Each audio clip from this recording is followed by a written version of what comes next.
પ્રકારની છે નામથી? હું અતુલ વિરાણી ઈવા પાર્કમાં રહું છું અને અત્યારે આપ જોઈ રહ્યા છો કે ઈવા પાર્કમાં છેલ્લા 10 દિવસથી એક રામમય આખો માહોલ ઊભો થઈ ગયો છે. લગભગ ઈવા પાર્કમાં અમે 1000થી ઉપર રંગોળી કરી છે અને લગભગ 2000થી ઉપર આપણે રામ ભગવાનના ઝંડા લગાવ્યા છે.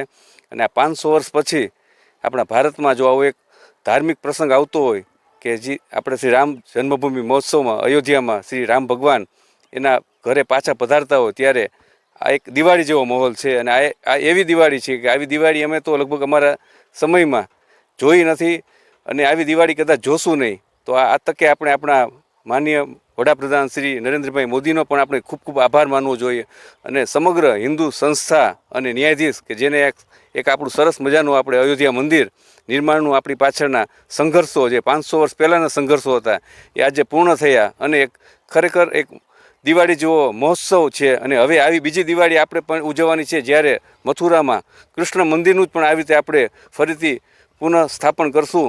અને આ તકે અમે આ ઈવા રઘુવીર પાર્ક સોસાયટી પરિવાર સાથે મળી અને છેલ્લા અઠવાડિયાથી તો એમ માનો ને કે રાત દિવસ મહેનત કરી અને જ્યાં જોઈ ત્યાં રામનો ભગવો જ લહેરાય છે અને સમગ્ર વાતાવરણ એક મહોત્સવ રૂપે અમે બહુ મોટું આયોજન કરેલ છે. અને આયોજનમાં આજે રાત્રે અમે એક લગભગ 3000થી 4000 માણસોનો એક મહારાસ રાખેલ છે. અને આ રાસ અંતર્ગત અમે રામ જન્મભૂમિ પ્રાણ પ્રતિષ્ઠા મહોત્સવ પૂર્વ સંધ્યાએ એક મોટો પ્રોગ્રામ છે. અને આ પ્રોગ્રામમાં જામનગરના મોટી હવેલીના ગાદીપતિ શ્રી વલ્લભરાયજી, પ્રણામીના શ્રી કૃષ્ણમણીજી મહારાજ, દેવી પ્રસાદજી, સ્વામિનારાયણ BAPSના સંત શ્રી ધર્મપ્રસાદ સ્વામીજી, ચતુર્ભુજ સ્વામીજી, બાલ હનુમાન ટ્રસ્ટ સર્વે ધાર્મિક સંસ્થાઓ પણ અહીં ઉપસ્થિત રહેવાની છે. તેમજ રાજકીય અને જામનગરના વેપારીઓ મંડળ તથા મુખ્ય આગેવાનો પણ ઉપસ્થિત રહેશે.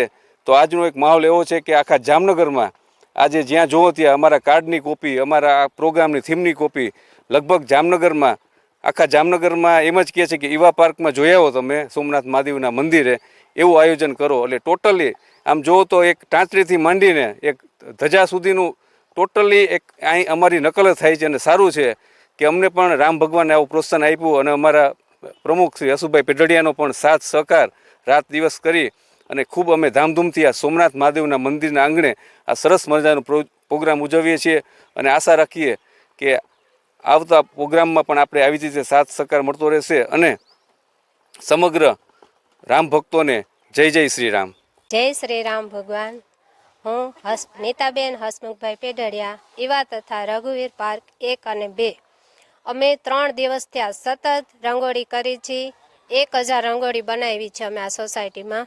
દિવસ રાત 1 લાખ ઉપર રૂપિયાનો ખર્ચો થયો છે.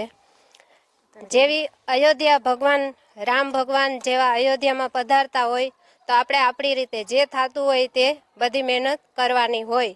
જ્યારે આ દુનિયામાં પાપ વધી જાય ત્યારે ભગવાન રામને જન્મ લેવો પડે છે.